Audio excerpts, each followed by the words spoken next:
Russell Van Brocklin, thank you so much for being here on Educate Everyone on our first video streamed session of Educate Everyone, which we're excited about.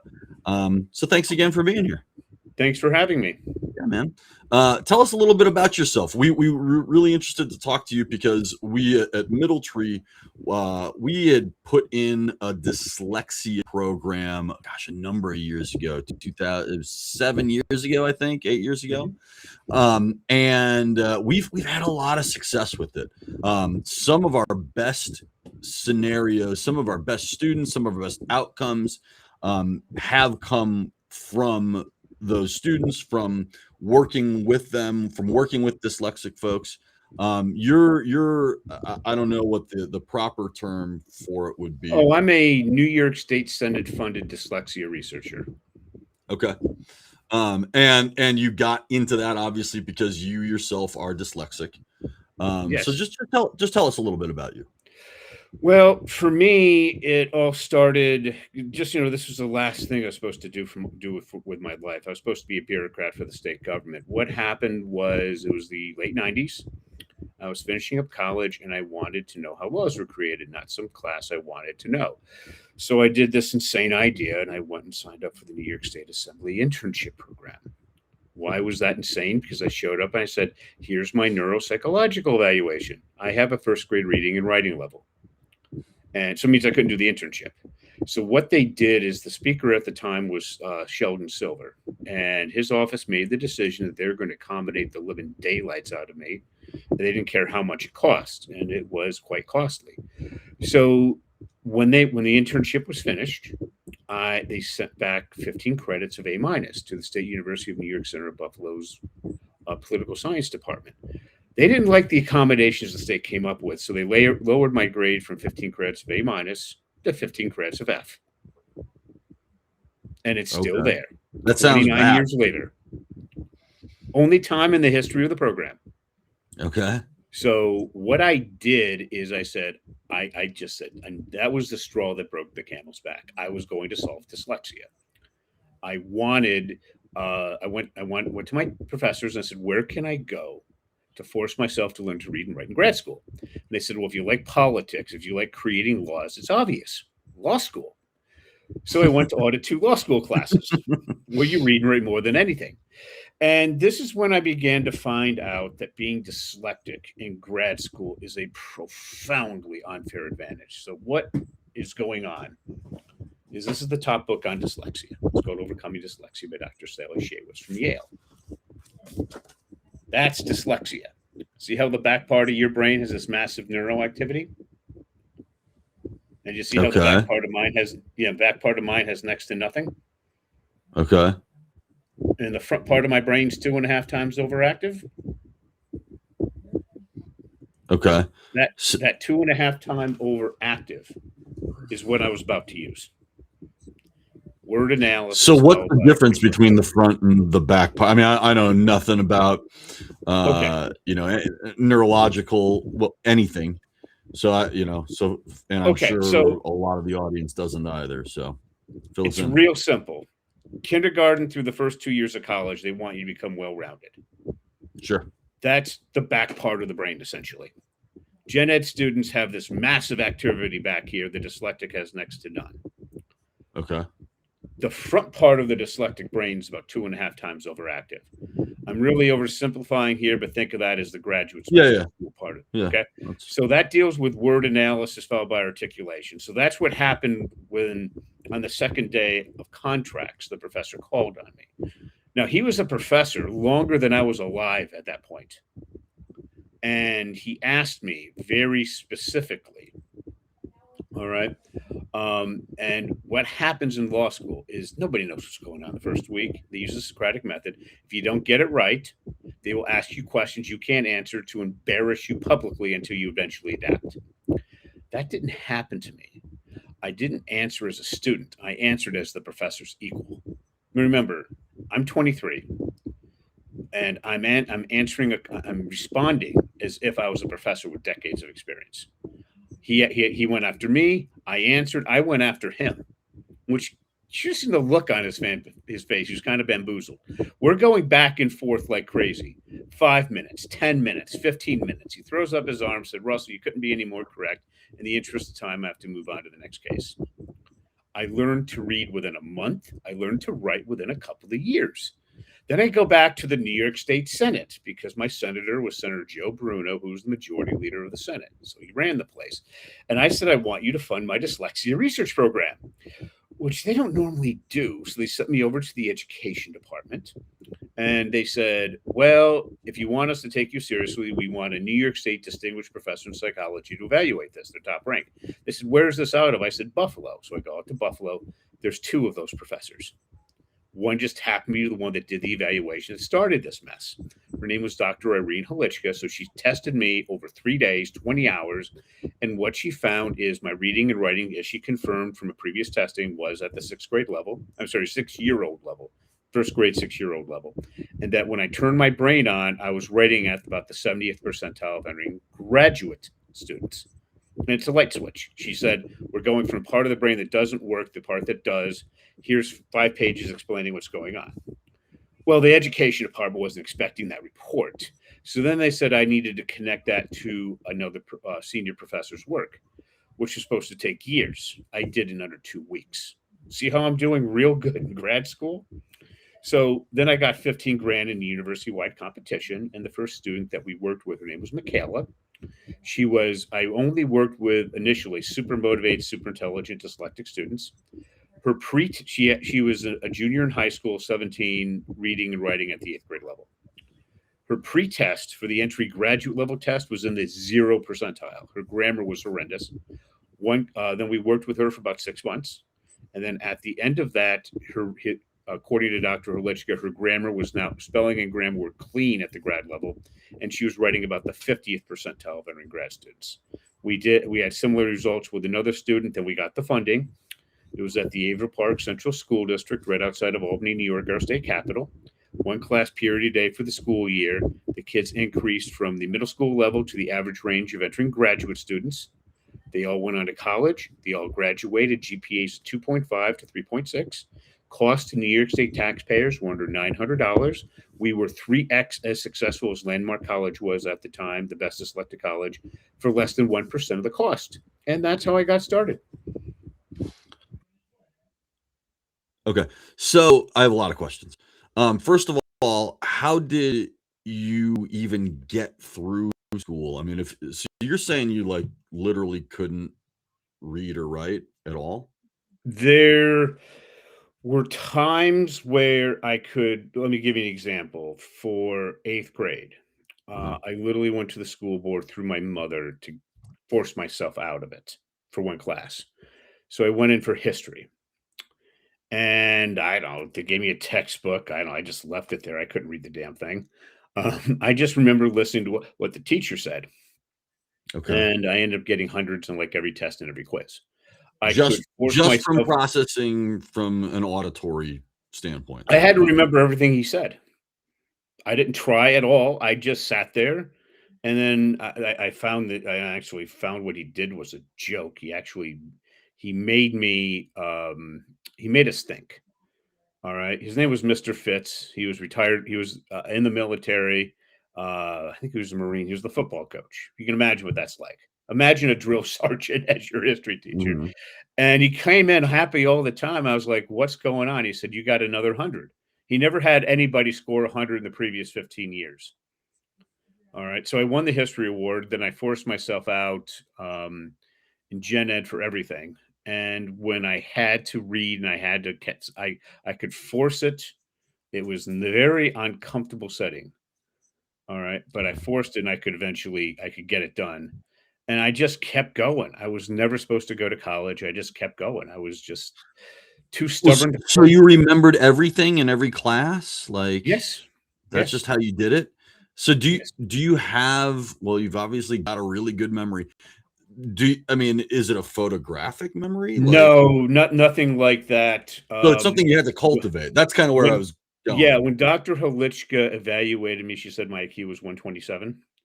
So I just missed Mensa. Okay.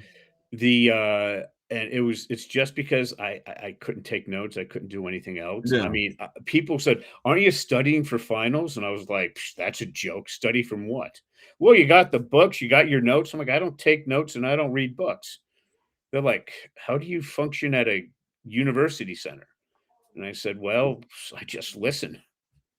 Well, that's kind of the question, right? Because the traditional method and model has all students, obviously Mhm. interacting in a classroom, or at least, if not interacting, absorbing things from a classroom, and then basically going over all of that on their own time.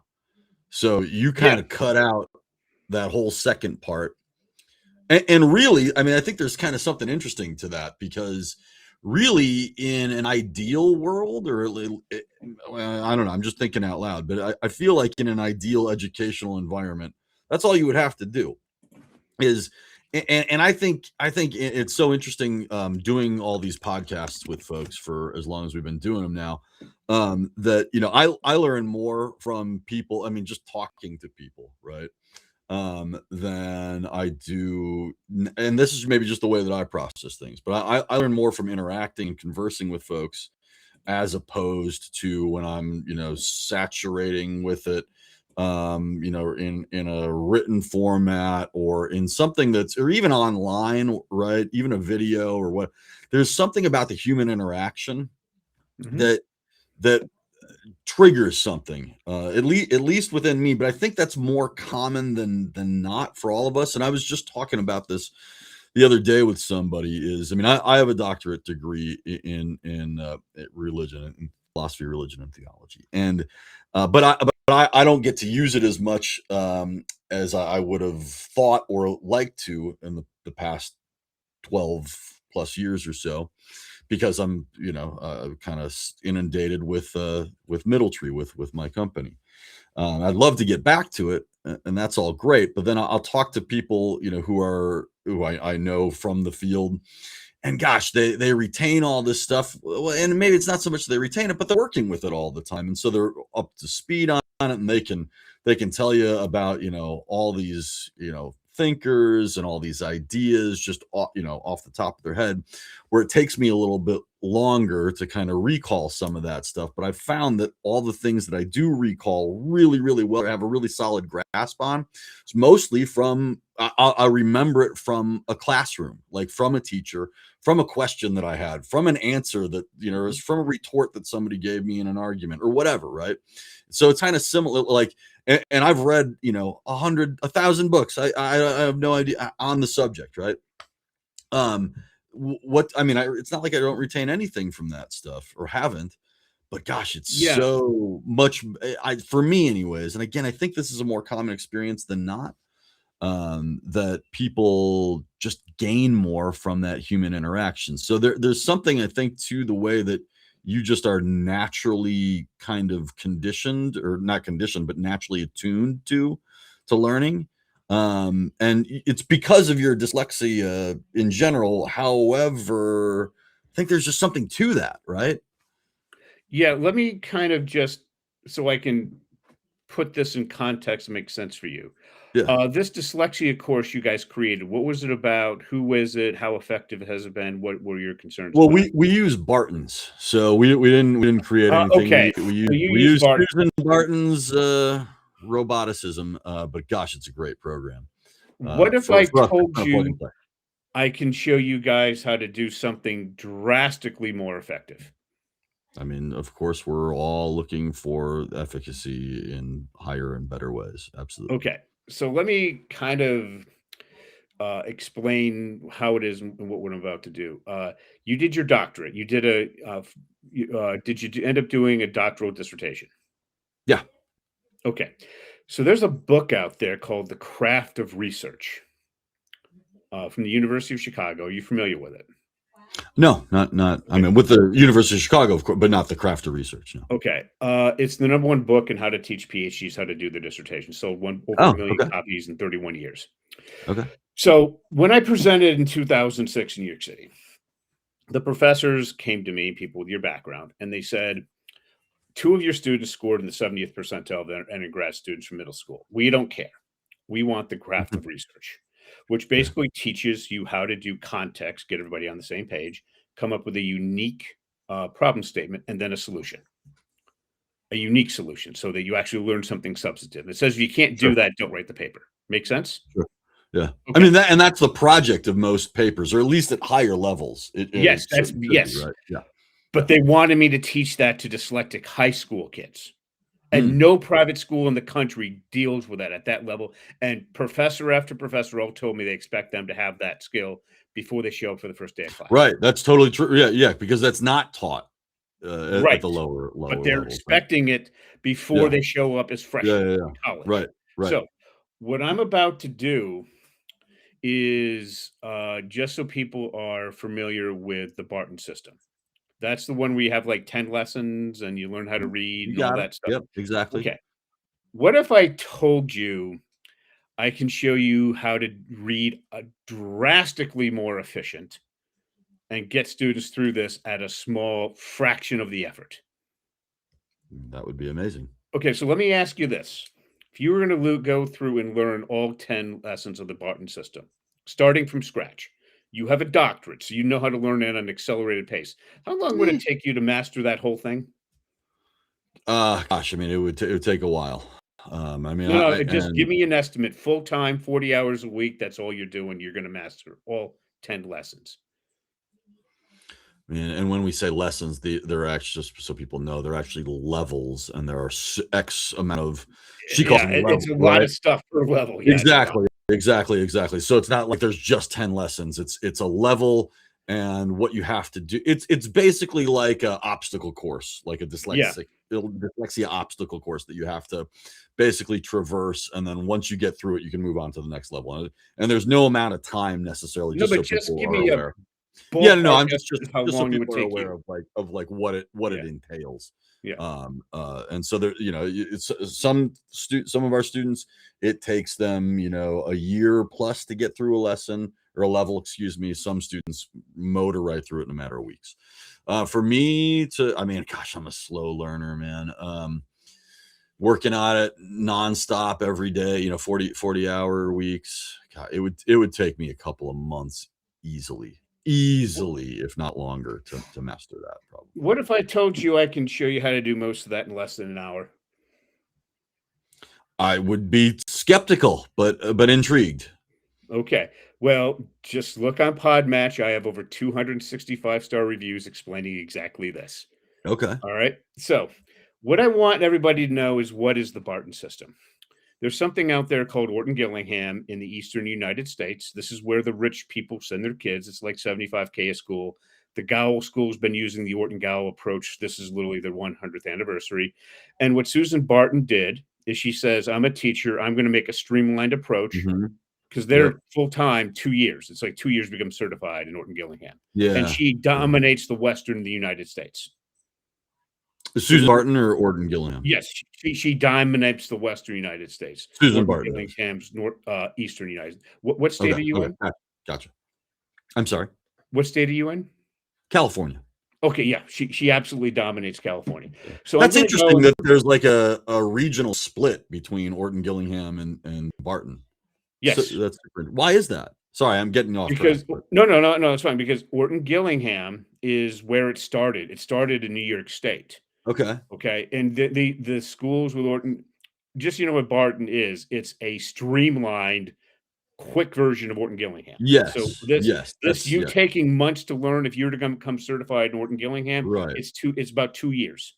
It's And I much was gonna more say, and intense. that's why we've adopted Barton's, because we've got a large staff, and Mhm. yet the ones who really kind of hone in and we tap to do our dyslexia program, they tend to be our all stars and people who are really committed to our Yes. nonprofit and our mission and all that. That being said, we don't have 2 years to train staff and then hopefully retain them, right? You know what I mean? And hopefully Mhm. retain them, and hopefully it all works out. And so we've adopted Barton's. It was a recommendation Mhm. from another organization, and a woman who had two dyslexic children of her own, and taught herself Barton so that she could help work with them, and we work closely Yeah. with her organization. And anyways, so they Yeah. kind of she took on the good, kind, charitable work of teaching it to our staff, and then we've just passed that on. But again, why we use it is because it is kind of plug and play, right? Yes. You can use it. Anybody can learn the Bartons. You not to master it per se. Basically you just have to be one level ahead of your student. Right. Basically, right? And Yeah. it does work. And just so everybody knows what the outcome is, the kid at the end is reading at like the 10th, 11th grade level or something like Yes. that. Yeah. Something like Okay. that. Yeah. So here's what I'm going to tell you, a drastically more efficient way. All right. This is the top book on dyslexia, again, Overcoming Okay. Dyslexia by Dr. Sally Shaywitz from Yale. Here's my argument. This is the back part of the brain. Right. All this neural activity for a typical person. The back part of the dyslexic has next to nothing. We have 2.5 times the neural activity in the front part. I use this. Okay. And again, the front part of the brain, that's more for Uh, immediate yeah. What's the just, simple just distinction? the neuroscientists want to kill me when I explain this. Hmm. Just think of it, the back part more as K through for second year of college. The front part, think more of like grad school. Okay, All is it, right. and when you mean what you mean by that is like more critical thinking, more of that Yes. Yes. kind of what we were I'm talking not about going with to the go too essay? far into it because Yeah, but just the for simplicity's science is sake. so incredibly it's too, I'm just going to simply Yeah. say this is what works. The front part works, the back part doesn't. According to Yale, the front part is word analysis followed by articulation. Okay. Okay, I'm going to show you not how to teach reading, but how to teach writing. Because if you can write it, you can read it. If you can write it, you can read it. And Sure. in the process of learning to write, you learn to read. Okay? And is it not true that if you can read it, you can write it? No, Okay. absolutely not true because writing is a far more complicated process Okay. I mean, it's than more reading. involved from the participant, Drastically. right? Yeah. I mean, because you're reading and then you're internalizing that and then putting it out onto, well, Yes. out into the external world in some Yes. format. Yeah. Drastically more complicated. Sure. But so I'm going to give you an example. So you work with, I want you to think of a specific dyslexic student. We'll change their name to protect their identity. I'm Uh-huh. looking for an elementary or middle school kid who's writing Yep. essentially randomly placed misspelled words. Hmm. Do you know a student like that? Absolutely. I want you to change their name to protect their identity. What's the made up name? Melinda. Melinda. What is Melinda's speciality, her area of extreme interest, ability, and how old is she? Oh gosh, I mean, this is a student from a number of years ago. So when she first came to us, and she's gone all the way through the program at this point. Mhm. So Okay. she, So when she um, first came to you, how old was she? And when she first came? she was probably in like seventh grade, I think, sixth Okay. or seventh grade. So a late find with Okay. dyslexia, and so people know, like obviously, but maybe it's not obvious. People, the earlier we catch dyslexic students, the Oh, better it is. absolutely. Yeah, So yeah. what I'm going to do is for Melinda, what was her speciality? What was her area of extreme interest and ability? She is really, really into like the culinary arts and stuff like that. Cooking. Um, yeah, Yeah. yeah. Okay. So what I'm going to do is I'm going to show you in the next 10 minutes to how to take her from randomly placed misspelled words to decent grammar, correct spelling, 3 reason sentences. Okay. Okay. So, and when I'm doing this, I'm going to ask you 2 questions that I give to 7-year-olds. Okay. These are not trick questions. If you answer them Mhm. correctly, this will work. If you don't, you're going to get incredibly confused and then have an epiphany on what dyslexia really is. Okay. All right. Just to warn you. So Well, we have Melanie. And I'm sorry, what do you call her, Melinda? Melinda, but Okay, yeah, Melinda. whatever. Okay. Yeah. So what we're going to do is we're going to have you pull out a laptop computer with a real keyboard, not an iPad, not an iPhone, and certainly not handwriting. And you're going to type out hero plus sign. What are we talking about? And then Melinda's going to copy that until it's correct. Okay. Then we're going to swap out hero for Melinda. So we got Melinda plus sign, what are we talking about? And then we're going to go to a list of 10 things that Melinda really likes, and then 10 things she really dislikes. And we're going to swap out, what are we talking about? So we got Melinda plus sign, what are we talking about? We're going to swap out, what are we talking about for cooking? So now we got Melinda plus sign cooking. See how we got there? So because she's focused on something, I mean, No, because we're keeping this very simple. Do you see how I got to Melinda plus sign cooking? because she's interested in that. No. I'll get to the reasons why this works later. I'm just trying to tell you the Oh, I mechanics. see. Okay. Yeah. Okay. If that's, Okay. yeah. You see how we got to Melinda plus sign cooking? Mm-hmm. Okay. Now, I'm going to ask you those two questions. If you answer these exactly, this works. If you don't answer it I'm going to exactly, fail this this terribly. is not going to work. You're going to get incredibly confused, then you have the epiphany. Do you think Okay. I can fool you with two of the simplest I questions? think you've already done it, but yes, go ahead. Okay. We got Melinda plus sign cooking. We Yeah. need to swap out the plus sign for a word. Here's my question. Does Okay. Melinda like or dislike cooking? She likes it. But that's not what I asked. Let's try it again. We got Melinda plus sign cooking. We got to swap out the plus sign for a word. Does Melinda like or dislike cooking? Likes. But that's not what I asked. Do I have you completely confused? Sure. Yeah. Okay. Huh? Are you ready for your epiphany? Okay. All right. So what's going on? We're going to the back part of the brain. This is what you have. What you did is what almost every educated person did. You processed it back here. Just note she has nothing going on here. I asked, does Melinda like or dislike cooking? You automatically added the S to make it a proper sentence. Melinda doesn't know how to add the S. She's got nothing going on back here. She would have said Melinda like cooking because that's exactly what I asked. All right. So Interesting. you then Okay. have to figure out how to add the S, which Barton doesn't really. It teaches you how to read the words. Okay, It doesn't Russell. teach you Okay, man. how, All right. how to do the writing. So if you want to teach writing, now you're dealing with the Orton Gillingham. They use a multi-sensory approach to get around this. And it's so hard to learn. It makes learning the Barton system, as you said, would have taken you months. It takes a lot longer than that. All right. Okay. Or what we could do is we could simply go back to the science. Overactive front part of the brain deals with word analysis followed by articulation. Why don't we use the part of the brain that actually functions? So what I would do is I would say, okay, how do we fix this? We're going to apply word analysis. So what I would do is I'd ask Melinda, read what you wrote out loud. Melinda, like cooking. And I'd say, Melinda, read that out loud again, and answer this question. Does that sound generally correct? And she'll say no. And I'll say, Melinda, fix it. Melinda likes cooking. We practice that with the other 9 likes and 10 dislikes. Okay. Each time until it's correct. Gotcha. Yeah. Do you see how that's a simple form of word analysis? Yeah. Okay. Now we have to do articulation. So we're going to go because and the reasons are the articulation. Okay. So I want you to tell me, why did Melinda like cooking? Give me a simple reason.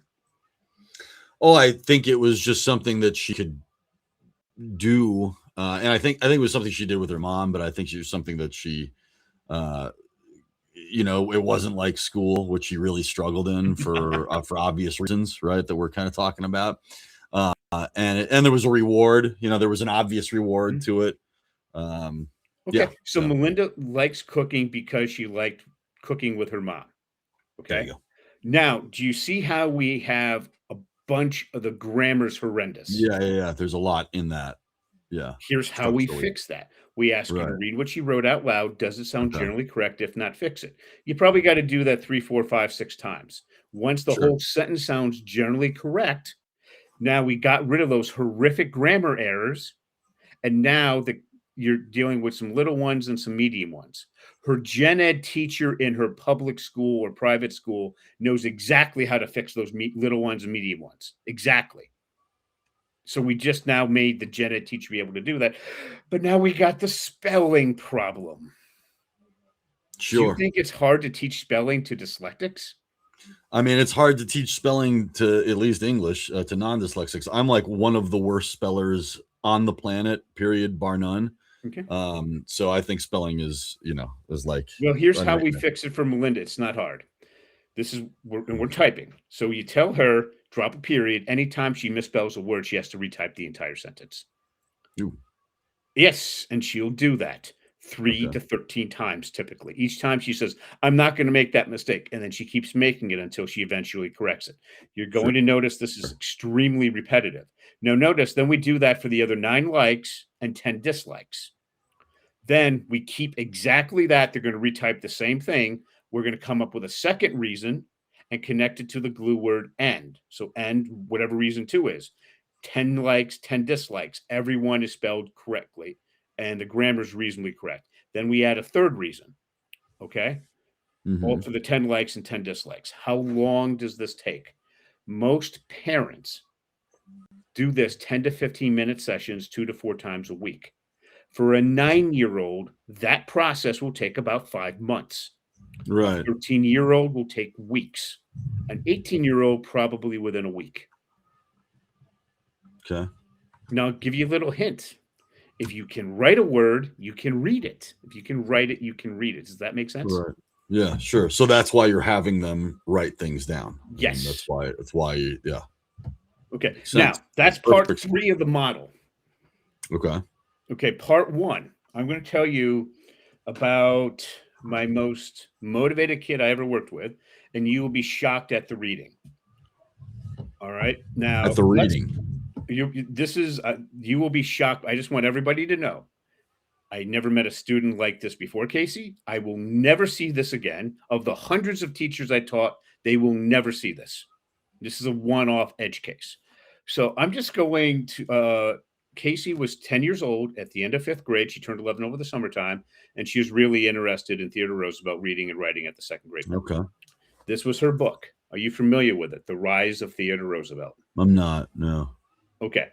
All 900 pages of it. When I give this to educators, professional teachers through professors, I get that this is at the 10th grade to first year college level, depending on who you ask. College professors say first year college, teachers at the very earliest say 10th grade. Does that make sense? Sure. Yeah, okay. So essentially reading this is what a Barton student after all 10 lessons is supposed to be able to do approximately. Right. Okay. Casey insisted. And it's not just reading, so people, it's processing it, right? Oh, no, it's so you can carry on a very intellectual discussion. You didn't just read it, you understood it. You can, you can talk about, you've processed it, and can regurgitate it. You've internalized, and then you can't, So I gave that to, remember, she's 10, and nobody suggested this. This was just Casey. She went up to her room for 3 hours a night for the next 6 months, most of the days during the summertime, going over this very simple process I'll show you shortly, a version of it. At the end of that period, you could literally flip to any random page, point to a random word, and she would literally tell you the dictionary definition of that word. She jumped 8 grade levels in 6 months, and I worked with her for 15 minutes a week. Wow. Yes. So, and again, so it was just by implementing that a very simple process that I will show you shortly. Okay. Now let's get into that because, Well, you have to understand the model of how the brain works, but that wasn't the point. Fair. Okay. The point is Casey was the most motivated kid I ever worked with. So then after we're done with this, we moved to a book she hated to see if it transferred over. And I asked her when we went to a book she loved to one she hated, how much did her motivation drop? And she said about 50%. Most ADD, ADHD, or dyslexic kids would drop 75 to 90% once you're outside that speciality. So during the intervention period, you have to work on material that's in that speciality, or it's not going to work. But isn't that true for all of us, Russell? Like, for gen ed kids, they can put, it's much less, but it's still there. But what I want you to understand It's specifically for dyslexics, ADD, and really ADHD. During the intervention period until they're at grade level, you step outside that speciality, their motivation's down 75 to 90%. You're killing yourself. It's like trying Okay. to walk up a hill, trying to pull 200 pounds. Cut the 200 pounds, get down to the, just like clothing and walk up the darn hill. Don't drag that beast with you. All we Right. have to do is shift to what the kid's really interested in, what they're really good at. Does that make sense? Yeah, absolutely. But Okay. why is that more so the case for dyslexics? It's because just generally, just that's a very long discussion. It's Okay. just Because I that's mean, how I our think you could brain. say the same thing for most people, right? Like, Oh, I know, and I'll get to that a bit later. But what I want to do okay, is now go to the okay, second part of okay, the model. yeah, If you go, you're asking an excellent question. I just want to give you the framework to yeah, understand no, before I jump and I'm into it. not trying to again derail Okay, or anything, but I, so just curiosity will sparks that. Yeah. So so the next one. This got me a question to see if maybe you have ADHD, dyslexia, or anything like that. Do you mind if I ask you a few questions?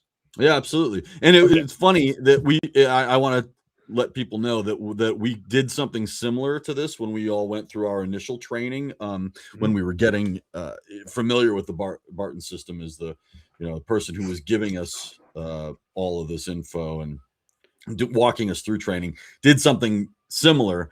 And we all they were like there's 7 or 8 of us at this training, and we all found out that we were all of us a little bit dyslexic in some ways, right? Okay. Because dyslexia, I think something that's important for people to know is that uh, I think it's what 1 out of 5 people are like severely dyslexic. Really, I think that they press that too much. Okay, Dyslexia is the worst of the worst. It's like 5 okay, to 10%. Neurodiversion with ADD, ADHD, 15 to 20. okay, yeah, yeah, Yeah, okay, they try to push them. So let me ask you the first question. yeah, What's your first of all, I need to know what your speciality. Any one of them is fine. What you're really good at, what you really love doing. sure. Well, we talked about it before. I was a student of philosophy. I love philosophical Okay. stuff. When Um, you're thinking about mhm. philosophy at now or any point in your life back to when you were a kid, did you ever have ideas flying around your head at light speed? Key question, but with little to no organization. Does that sound familiar or not really? Sounds like my brain at most moments of the day. Yeah. Okay. That tells me you're probably ADD, ADHD, or some form of dyslexia. Okay. Mhm. Next question. Fingers, keyboard. Fingers, keyboard. The idea is in your head. You take your fingers, put it on the keyboard. Does the idea ever fly out of your head, leaving you with an empty brain? Or is that not you? Yeah, I mean, I guess it can. But I I'm going to mean, be very when we were specific. talking about it, The idea is in your head. The yeah, fingers hit the keyboard. Then the idea flies out, your brain I empty. see. Yeah, that'll happen once in a while. Yeah, not all the time, but yeah, occasionally. Okay. You're probably dyslexic. All right. Mhm. Now, I want you to think back to elementary school. At any point, did some teacher, some administrator come to you and threaten to hold you back because you couldn't pass some test? No, I don't think so. But like I said, I'm like the world's worst speller. But Okay. I also blame. Yeah, we didn't So, learn phonics in my generation or when I was going through school, and also the English language is weird. And also, I'll tell you, I'm just kind of lazy like that. I'm like, I don't really care. yeah, but you still got to. Yeah, I got more important things to do than spell restaurant. I don't know. So So, if you were to get your IQ tested, you're probably way into Mensa, just so you know. That's how you're able. Yeah. So the basic reason for this is I want you to think about. I'm going to assume you would have trouble with this question. Imagine it was your job to write a high school level paper. Remember, you have a doctorate at the ninth grade level. You have access to a research university. You can ask no assistance. You're given this question. Let me know if this would be difficult for you. What effect did Martin Luther King's famous I Have a Dream speech have on the American civil rights movement of the 1960s? well, I can research this. You can Like, go to the library, yeah. you can spend all you can't ask any questions. Would you have any difficulty with that one? I mean, I can't ask any questions. No questions. You have to go and just write the paper, ninth grade level. I mean, I think, yeah, I mean, I could do that. Yeah. Would you Yeah, I could. I mean, I would. do you like those directions? No, I hate those directions. Yes. I could do it. Yeah, I could do it, but like that's not what I want. First of all, I don't want to do that. I'd rather talk to somebody about it, right? Right. Um, and I mean, I'm happy to write about it later. I love to write. Maybe I should have said that I love writing because No. that was really my first love, and that kind of got me into philosophy. But I love to Yeah. do that, but I would want to talk to people. Like I wouldn't. I just don't want to do it on my own. Yeah. So here is the repulsion that I want you to understand. Number one, this isn't how you want to do it. Number two, the big picture, eventually getting down to the details. People like us don't like those types of Yeah, I directions. hate that. Yeah. Okay. Yeah. Again, you hate that. You need to understand that at its core. But don't a lot of people? I mean, I don't No, think no, that I'm no, like no. unique in any of that. Most gen ed kids love that question. Really? Okay. I could go right now. What's your local public school? Like just Claremont Unified is Claremont or Unified. I walk into Claremont Unified, go in to talk to their freshman AP English kids, talk to the teacher deals with the kids, and say, pick out any of your students at random. Here, give them those directions. They'll just go and write the paper. They love that stuff. Big picture, going down to details. You're having this visceral, I hate this. maybe it's because people they're like left alone, right, to do the assignment. No, it's No? because that's how that part of the brain works. Now, Huh. for people like us, what we would do is we need to flip it. We need to start off at a very specific point and eventually go out.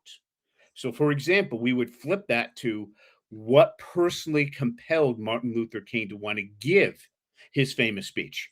We go to one book, his biography. We find the answer because we know the time period. That answer Right. gives us a question, which gives us an answer, which gives us a question, which gives us an answer. Does that work better for you?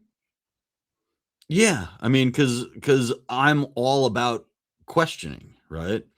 Exactly. Um, yeah, So, I'm all about, and again, in that questioning, I think that's why maybe getting back to, and maybe I answered correctly the first time. I think that's why I like philosophy because I don't like, I honestly don't like answers. I like questions. right. I think So you answers are get dead an things. answer. Yeah, Yeah, that answer gets you. So we start off at something very specific. We ask yeah, a question. We get an answer. That answer leads to another question, which leads us to an yeah, answer, which we yeah, can follow forever. sure, And we know exactly what to do at each point. yeah, Okay. That's so what you need to understand for the model when you're teaching a dyslexic is we start off in the intervention period in their speciality, their area of extreme interest and ability. We don't teach them big picture to the small details. We teach them from a very specific point going outward. okay, And then we teach word analysis followed by articulation. Does that make sense? yeah, I think so. Okay. So parents ask how successful this is. So I'm going to give you an example of a forthcoming book that I'm writing. It's called If You Write, You Can Read. And the Hmm. example for my part, her name is Kimberly. She's a homeschooling mom with some college. She's very religious. She has 5 kids. 4 of her homeschool kids, gen ed, learned to read brilliantly with traditional methods. So we spoke on December 27th of 2024. A few weeks before, she spent $700 out of the state of Ohio to test her kids. Let me know if her dyslexic son Reed sounds familiar. He's 10 years old, 5th grade, reading at the 11th percentile, writing at the 4th percentile. All right. Now, just for you using Barton, how long is it going to take you to get him from the 11th percentile up to like grade level? At, Ballpark. at least a year, at least, probably And more. how many times a week? How many? Has to How be many? twice in Barton's. Got to be twice a week. So 2 hours a That's the week rule. Yeah. for a year. Mhm. Okay. And And it's, and this is every week. This isn't like, oh, it's a holiday. This is, oh, that's how they're supposed to, it's how they're supposed to do it. That's, when you commit to the Barton system, supposed to be, have that fidelity to going every week. And with a mom with some college, Kimberly's very bright. How long would it take her to learn the Barton system through 5th grade? Just As a ballpark mom idea. who's homeschooling her kids, yeah, like, I mean, it would take a little while, a No, couple, no, probably give me Kimberly probably a doesn't couple of months to, I mean, again, to couple of months. Give me a this is rough not someone who's working on it full time, even, this how is just, many hours of total will it take her to learn that? Just some ballpark idea. I don't know. I mean, to get to the 5th grade level, I mean, or to get her son up to it, I mean, it's going to take, No, just for her to learn it, how long would that take? to just have a general No, idea of no, it. Kimberly does not she doesn't half bake it. To know it thoroughly, to get him Oh, through the well, 5th grade. I don't know. I mean, if she's the kind of learner that I am, it's gonna take a while. I mean, if 30, 50 hours, something like that, I would Okay. think. So, here's how this is what And to we did. really understand it. Yeah. Yes. So, she worked with Reed for an hour and a half a week for 8 months. Okay? 3 half-hour sessions. Most of my parents do 10 to 15-minute sessions. Some Mhm. weeks more, some weeks not at all. Sure, sure, Okay? sure. I worked with Kimberly for half an hour a week. Over the summertime, Reed's friends came to him and said, "Reed, we want you in school with us publicly, to be with us socially in class." So, Mhm. beginning of August, call it 8.5 months later, he's in a public school getting tested. Okay, mom's miles away, much better data. How much do you think he improved his reading by? He was in the 11th percentile, you said? Yes. Did he get to the midway point? Did he get to 50? No, he got to the 64th percentile. Wow. His writing jumped to the 65th.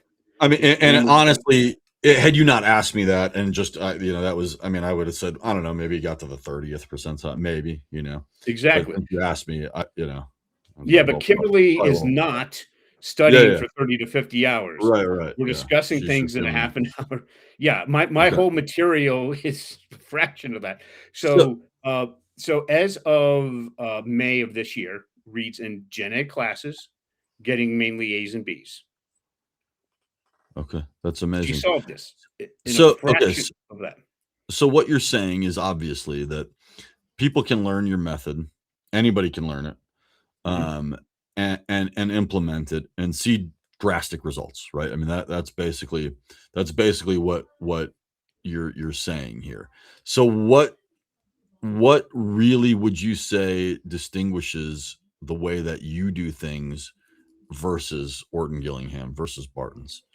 Okay, you got to remember all Susan Barton did is she took Orton Gillingham and she said, "I'm going to make this usable." As Mhm. you said, the 2 year okay, Dr. Orton passed away in 48, Gillingham in the 50s. Okay, Okay. hasn't changed a lot then. We now know much better. So what I do is I looked at this and I'm like, "Oh, back part of the brain, this doesn't work good. Let's not work on that. Let's work on the front part." Okay. Okay. So let me now show you how we're going to blow past anything Barton can do. And I'm going to show you, I think, remember, you're a PhD. I may be able to show you how to improve your writing, maybe not, because this is a standard technique used in the craft of research. And Mhm. almost nobody outside of a PhD candidate knows what it is. All Okay. right. So, and I'm also going to show you how I teach reading by teaching writing. And this is this is something I had 14-year-old AP English girls teach, and it worked. Okay. Okay. So what we're going to do is I'm just going to assume that the kid can now do basic body paragraphs. We have a course on that. We're now going to do advanced body paragraphs. All right. And I use universal themes for that. So I start off with a movie review. So I need you to tell me a movie that meets three criteria. You know it intimately. You think it's one of the best of all time, and everybody's seen it. What's the name of that movie? Well, it's obvious. It's the best movie of all time. It's Forrest Gump. Everybody knows that. Okay. Now, I'm going to ask you a very tough question. I need you Mhm. to reduce Forrest Gump to a one word universal theme that best represents the movie that is unique to your point of view on it. What's that universal theme? Optimism? Okay. Do you see how fast you got that? Okay. When I ask most people who have master's degrees what that is, how long do you think it takes them? I would think it would be pretty quick. I mean, No. Like, no. I can't do it to it I mean, takes a long time. if you love it, if it's something that I mean, I really love that movie. I mean, to Yes. me, that movie was like a part of my soul. And I mean, I'm joking that I think it's the best movie. I think it's the best movie of all time. I'm Right. joking, but I think yeah. Here's the point. I'm pointing back to the science. They got it back here. We got it up here. This is an example of word analysis. You got it just like that. And it's easy to you. Most non-dyslectics are like fish out of the water flopping around. He gets edited out of the podcast for most of them because they're sitting there for a minute trying to finally come up with a I word. could have waffled. I mean, yeah. I mean, Right, but you notice you didn't. You just yeah, got it. yeah. I could go into your local school district, ask their top dyslexic kids, the super smart ones, the motivated ones, and it wouldn't be as fast as you. Give them another couple of seconds. Okay? So that's the key point. So how would you do your movie review? You would ask, how did the director deal with it? How did the actors deal with it? How did the screenwriter deal with it? And you'd write it up that way. Now, here's the problem. It's a broad brush. Sure. So if we were trying to advertise this back in the 90s, you had a couple of a couple of TV stations, a couple of trade publications. Worked great back then. Now, in the 2020s, we got to be much more laser focused. So we got to fix that. So how do we communicate with English? So when I was trying to figure that out, I went to the professors and I said, who's the top guy, top woman, who's the best in English history to communicate in writing? They said Shakespeare. So we're going to briefly tap on how Shakespeare wrote a high school play. I want you to think back to any high school play you did with Shakespeare. You had a hero. Hero wanted to do something based on one or more universal themes. Then you had an ultimate villain who was a character based on some additional concepts, some additional universal themes, trying to stop the hero from accomplishing their goal. They would have a conflict in Act 1, accelerate like crazy Act 2, resolve Act 3. Sound familiar? Sure. Of course. So we're going to simplify that. And we're going to also teach dyslexics to read. So, and what we're going to do is we're going to apply word analysis followed by articulation, which is in the front part of the brain, a more advanced version than what I showed you earlier. Does that make sense? Okay. Yeah. Okay. So the first thing we're going to do is we're going to go to the dyslexic kid. Let's say the dyslexic kid's in high school. All right. And let's say they love Forrest Gump. That was their specialty. So we're going to use the script of Forrest Gump. You can use this at the middle school level, high school, or college. So the first thing we're going to do is they're going to identify a hero. Then the kid's going to write out as many paragraphs as possible of what the hero wants to do. For each of those sentences, we're going to pull out the most important word. They're going to type out the most important word. Then we're going to go to Merriam-Webster's online dictionary. And they're going to they're going to pick a definition. They're going to type out the definition. What I'm telling the dyslexic kid now is that we're in your specialty. We're going from the specific to the general. If I'm going to help you, I need you to do this. And this is why. And this is going to be your epiphany in how to teach reading. All right. I'm going to ask you a very hard question. Let's go back to the science. That overactive front part of the brain, 2.5 times more active. Starts off with word analysis. Here's my question. How can you apply word analysis if you don't know exactly what the word means? It'd be nearly impossible unless you knew the etymology of it, I suppose. Right, but no, you have to know the exact definition which the kid chose. So they type out the word, then they type out the definition. And we're going to be doing this a lot. Now, this is how to motivate some of the kids who don't want to do it. Okay? For what they dislike, I always have the parents pick a chore the kid hates. All right. All right. Yeah, you know where this is going. So I'll give you an example. For Reed, he hates cleaning the rabbit cages, and he decided not to do this. So I said, Reed, please don't clean the rabbit cages. Your mom's letting them get extra funky. She's not cleaning them now, and she's going to videotape you forcing you to clean the rabbit cages until you want to come back doing this. Don't clean them. I want the video. The look on your face will be priceless. I'll be laughing like crazy.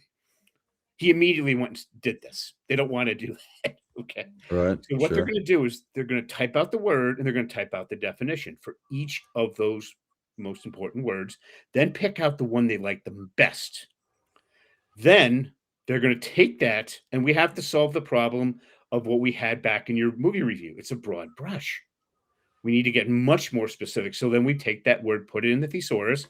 You can do 5 synonyms, 10 synonyms, the entire level, multiple levels. Most do about 10. So then they're going to go type out the word and then go to Merriam-Webster's online dictionary, find their definition and type it out.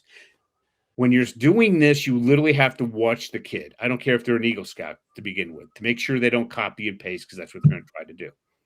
After a while, when you know you can trust them, they can do this for homework. So as they're doing that, they ask, well, how many times do they have to do this?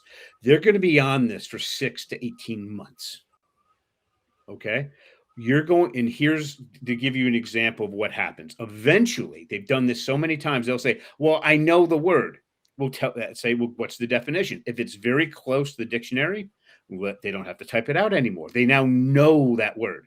If it's not quite done, keep going. There is no being nice about this. The repetition is massive. That's essentially what Casey was doing for 6 months. When we were done with that, the following year, when she was in 7th grade, I said, Casey, thesaurisize this word.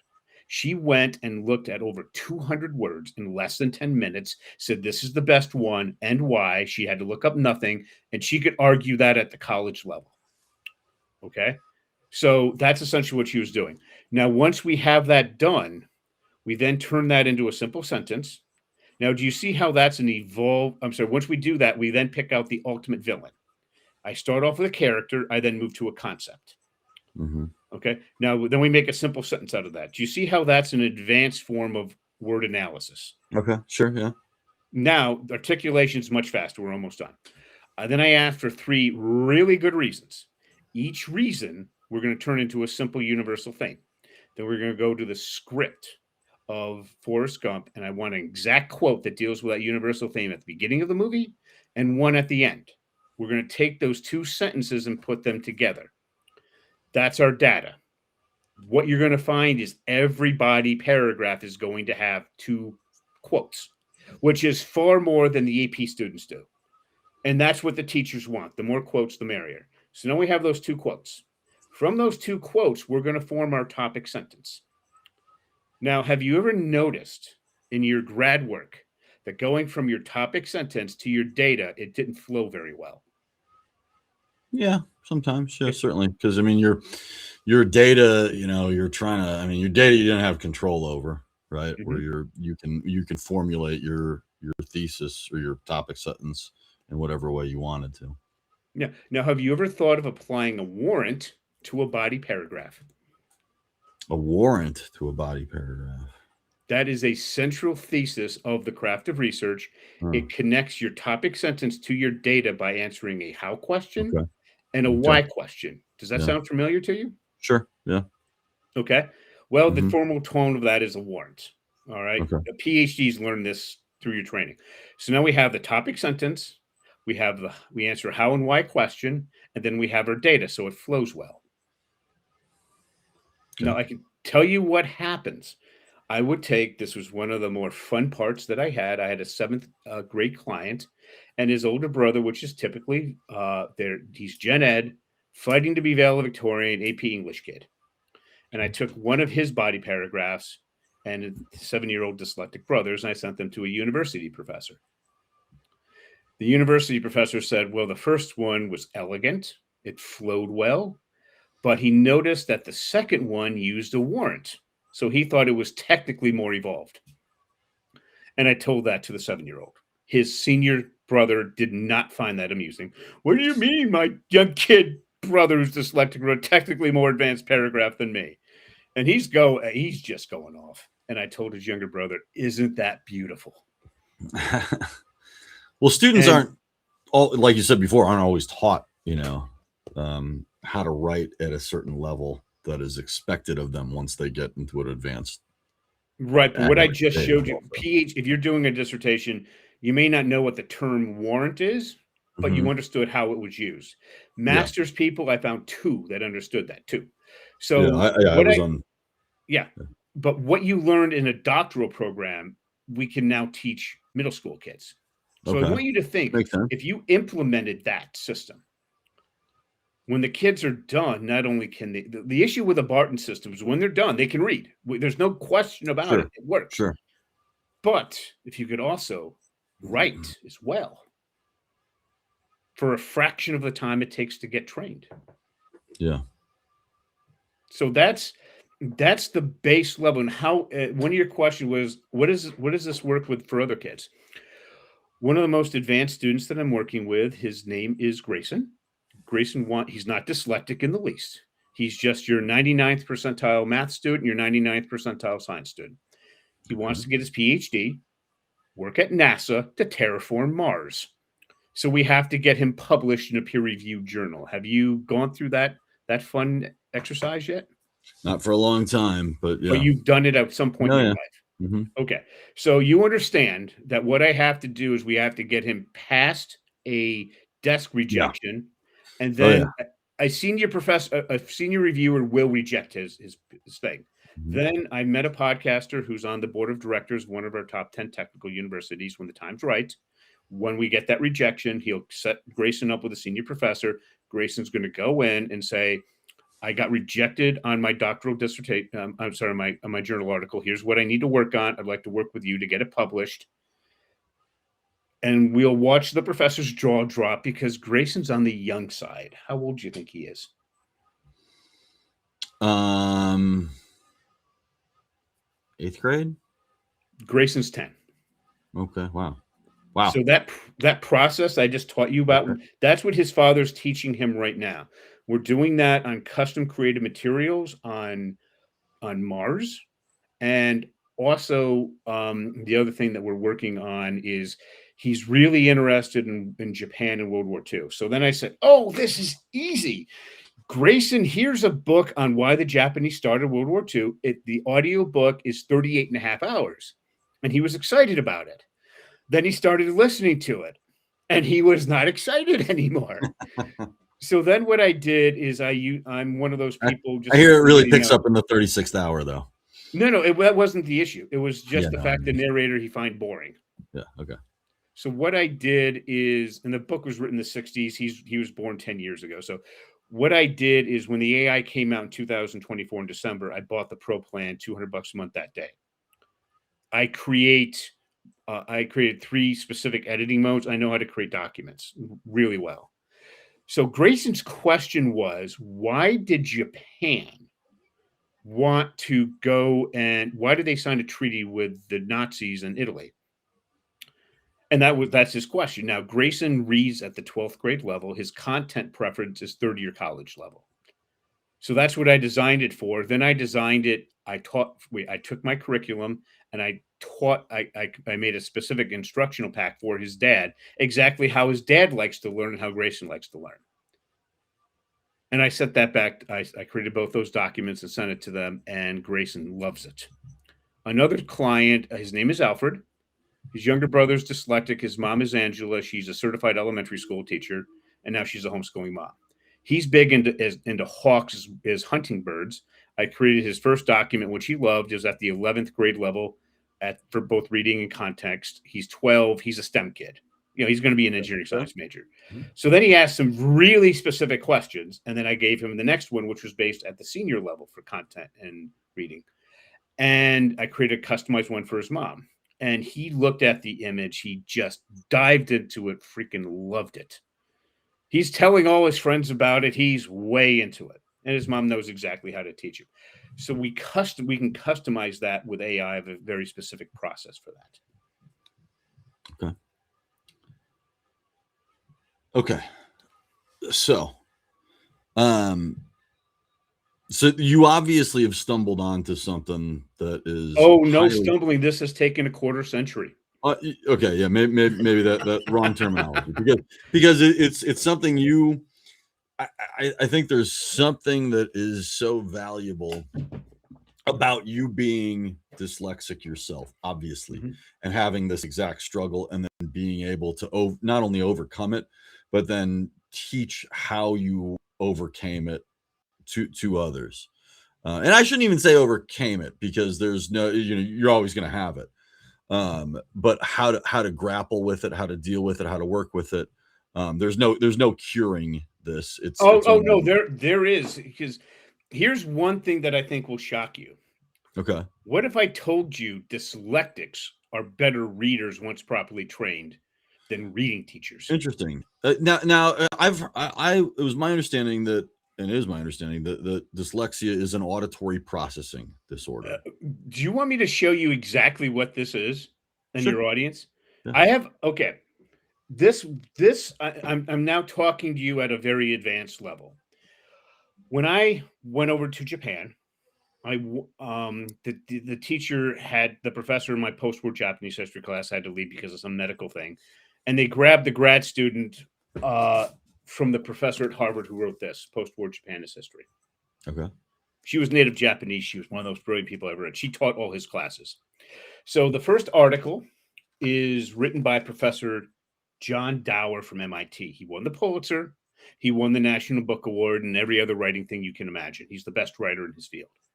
Okay. So, why am I spending so much time on this? Because when I teach at major conferences and people really want to ask, when I say dyslexics are better readers once properly trained, Hmm. I have a bunch of reading teachers who are in the top one. There's over 100 people applied for their jobs, and they've been there for over 5 years. They're in the top 1% of their profession, Okay. and they can't get past the first paragraph of this. I literally turned them dyslexic. Okay. Okay. Now, this will change your entire idea about reading. So, what I want to slowly do is just go through a couple of sentences.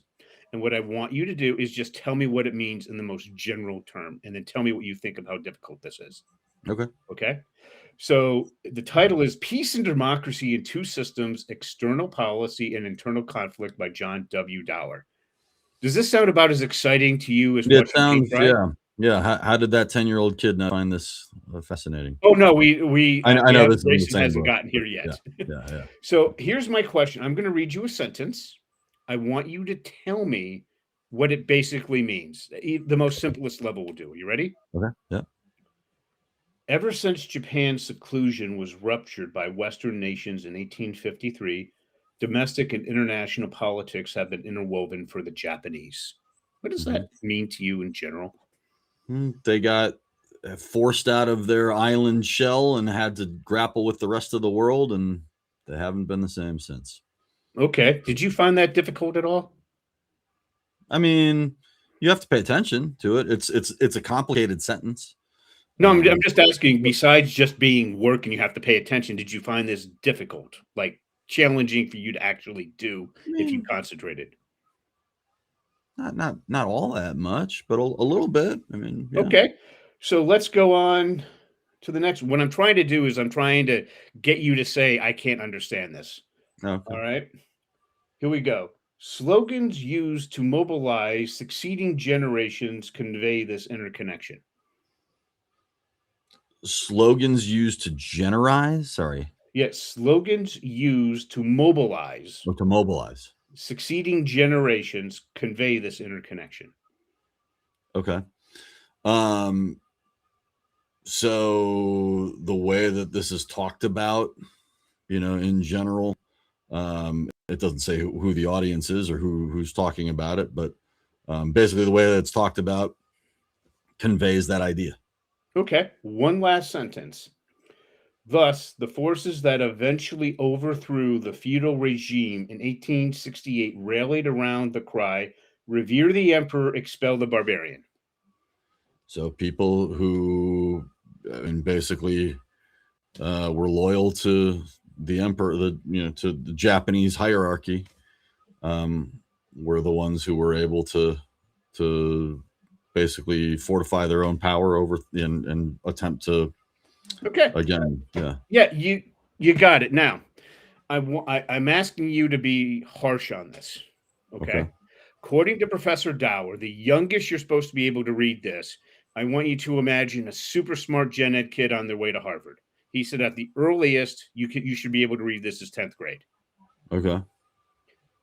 But by the time you're a university student who have finished their second year, if you absolutely have to be able to read this by the end of your sophomore year of college. Sure. Okay. Now I want you to imagine a room full of reading teachers. Here's their background. Over 100 people applied for their job. They got it. They've been there for over 5 years. They can't do that. They don't understand it. It's off the tracks. It's like they're dyslexic. Does that make any sense to you whatsoever? Well, when you say they can't do it, they read it and they can't process They it, or read they it, and hear it might as well be written in Swahili. Okay. Does that make any sense to you whatsoever?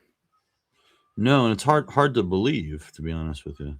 Okay, let me tell you why.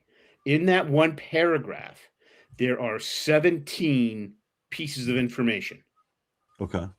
So what's happening with most of these gen ed teachers, these reading teachers, is they're used to reading very quickly and just absorbing it. There's so much information, it makes them go off the rails. Yeah, As a what's that? I could see that. Yeah. Yeah. So as a dyslexic, we read, we don't understand something, we ask questions, we look above, we look below, we look around, and we eventually figure it out. So, and then there are other people like you who are reading, they look at this and they go, yeah, this is as boring as freaking heck. I'd literally rather watch grass grow or watch paint dry. But if I really concentrate, yeah, I can read this. This is clear. Sure. So what I call those people who are not dyslexic, I call them full brain people. They can do like both. The other ones, their job is being reading teachers and they can't read. Okay. And they get very frustrated. And they said, well, this presumes that you know post-war Japanese history. I said, yes. But notice I didn't ask you what it meant deeply. I just said, what's the basics? And then what I would do, like one of them, they really wanted me to press on this. I said, I want you to go and I want you to find, because they had some kids there. And I said, I want you to find an AP English kid who is just, everybody knows they're freaking brilliant. So she comes in, she's a high school senior, and her teacher said, yeah, she's just like Einstein. And I asked her the same thing, and she looked at it and she said, yeah, what's so hard about this? And they couldn't grasp at how a high school senior AP kid could compare to a master's degree, 2-year master's degrees, and people with 5+ years of experience. That lack of understanding threw their entire idea of reading out the window. But so what's the conclusion there? So what the conclusion is that once a dyslexic is properly taught, I finish my reading with that material. It's 30 pages. Okay. And then my kids will then go on to school. The brightest ones will go to a top 50. And they have zero trouble reading anything in their field. Like nothing. Mm-hmm. Okay. They are actually better reader than a lot of their classmates. Okay. And that shocks the daylights. I mean, honestly, that is not an easy course to teach. I tend to teach it only after the kids are about to finish school. I prefer that they're at least 16 years old. I really prefer that they're 18 and that that is a tough course. But what I'm saying is I finish there. Barton finishes at 10th, 11th grade. Okay. So, but now, as my understanding is, I just mentioned that there's no real necessarily curing dyslexia. You said that there is, but also, if I've understood you correctly, you identify yourself as dyslexic currently. And I mean, even in our exchange before this podcast, you said, sorry, I get confused. I have a hard time with it. But then you just read that perfectly. Yeah, you have to understand about my case is number one, my baseline is in 6th grade. I'm sorry, 6 years old, 6 years old.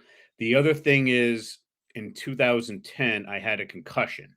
I was under a doctor's care for 4 years, a medical professor. And she said my ability to do the basic everyday things, that's done. That's never coming back. It's gone.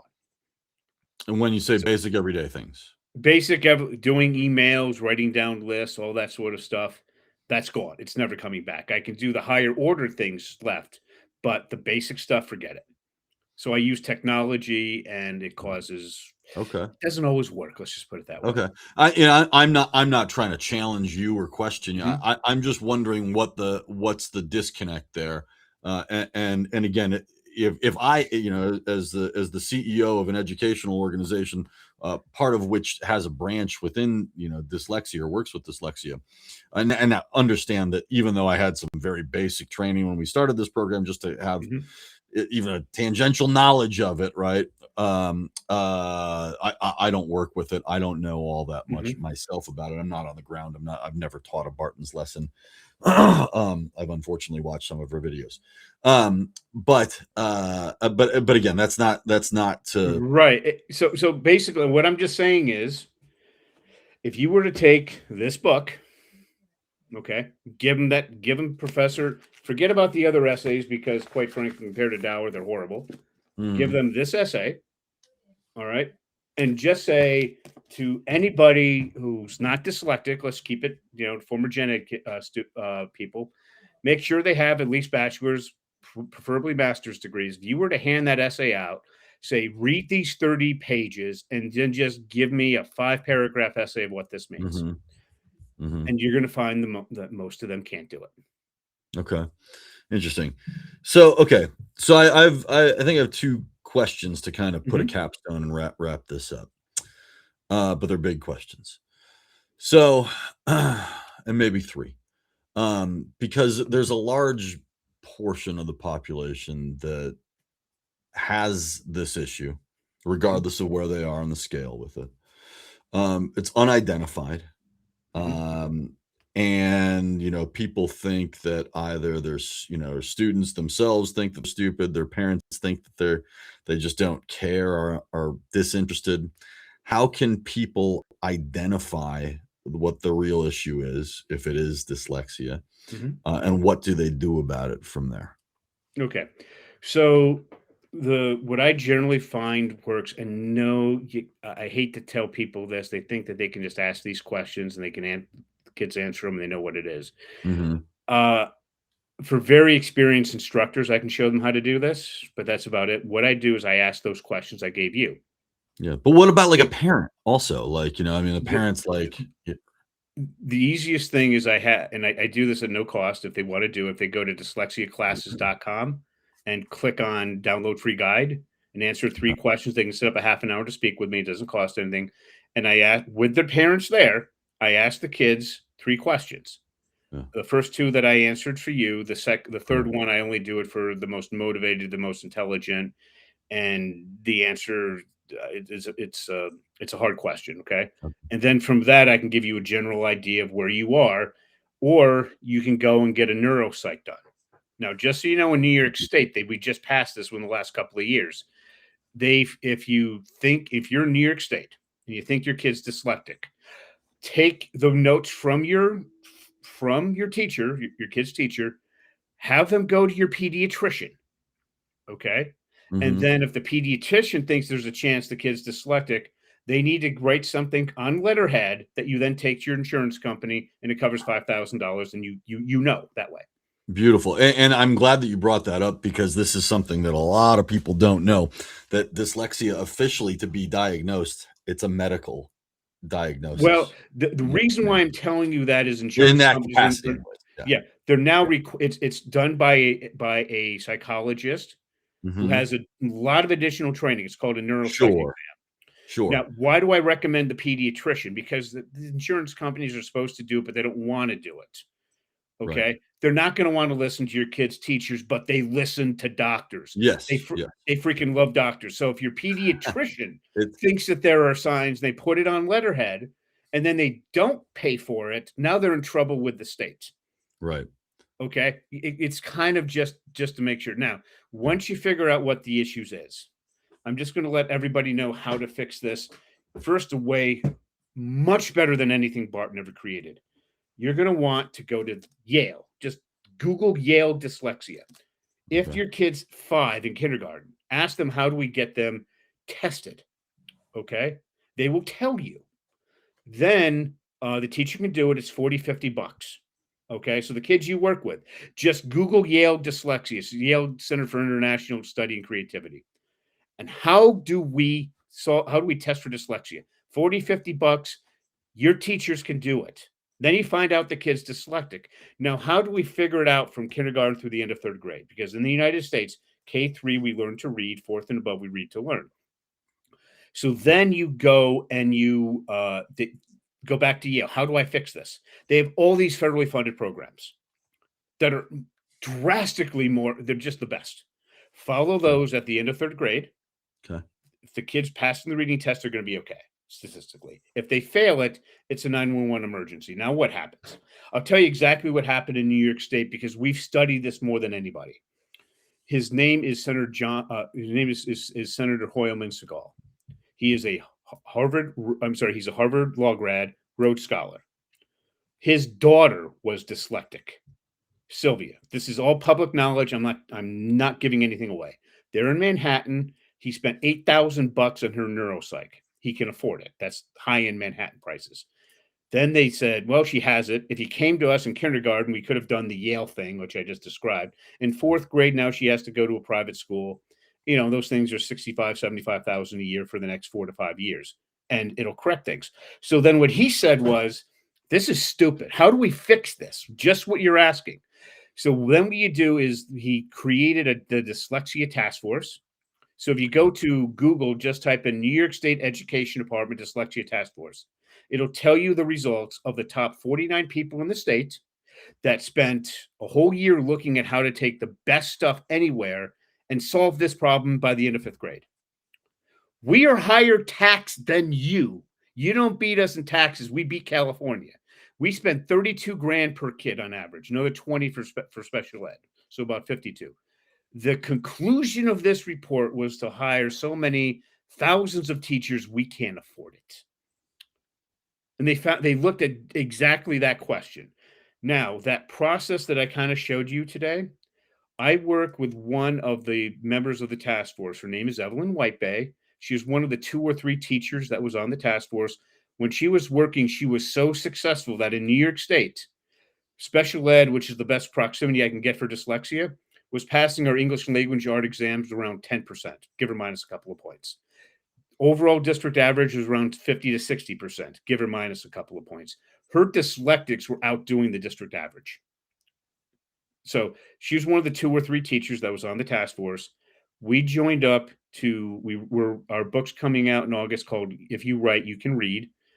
My student was the one I told you about, Reed. Her student, remember, she's a master teacher. Mm-hmm. That kid went in less time than Reed did. That kid jumped 6.6 grade levels. Wow. Okay. And we can literally train educational organizations how to go from they can't write a basic sentence all the way through an advanced body paragraph. We can do that in 6 hours. That's amazing. Yes. Amazing. So that's how we work with it. We have a special thing for parents on a platform called School, SKOOL.com. Okay. The pricing, here's the problem with Barton. Just make everybody understand. Barton works. It's been working for decades. Mm-hmm. It was working before we started getting gray hair. All right. It's the way the light hits mine, Russell. It's not. Oh, okay. Well, I'm glad you got it. So Barton's been working for decades, but the cost it's like $350 a lesson. Okay. It's 10 lessons. Most parents start off and then they just hire a Barton tutor, and it's running about $400 to $600 a month, something like that. Yeah. So what we did is we found that most parents can't afford that. And so we lowered it to $147 a month. Our instructor, because we actually have a live person you can talk to each week. Her name is Angela. She's a certified elementary school teacher in the state of Texas, 2-year master's degree, 11 years of work experience. Now she's a homeschooling mom. She's not only teaching her 9-year-old son, August, how to do this, she's also taught Alfred how to do this. She's there each week to answer your questions. That's fantastic. And then you're not doing an hour, you're doing 10 to 15 minutes. That's amazing. I think it's just so hopeful that there are people out there like yourself Mhm. and that you've been able to pass this on to folks, and that it's a proven process and methodology that works. And it's something outside of the normal, the pillars, the giants and titans in the field, which is so super interesting. That again, you're able to kind of break through and get past all that, innovate and iterate, in your own way, and bring that to people, and have it be so incredibly effective. I mean, you wouldn't be busy if you weren't effective, and I know that you are a very busy person. So my last question to you is this: is what advice do you have for students, for people who are struggling with this? How did you kind of get through it yourself? And yeah, just what generally would you Oh, tell them? I was one of those people who just wouldn't give up. What I would tell them is find out what your specialty is. Hmm. Work from the specific to the general. Start off with basic sentences and go all the way through. At least have a deep understanding of how to do the craft of research at a thesis statement, body paragraphs, and conclusion level. You do that. If you're a head and hands person, go to a community college, get a degree in in being an electrician, a plumber, an auto mechanic, something along those lines. If you want to go to normal college, realize you're going to get a master's degree at a minimum. Most people get a master's. PhD is not really a bachelor's degree. It's like a high school diploma when I went to college. Yeah, It's not that valuable anymore. yeah, yeah. Okay. Okay, great. And then I guess the final actual real question is, where can people find more about you, more about your work, and get in touch with you? The best thing to do is I'm just sending people to that skool.com, type in dyslexia classes.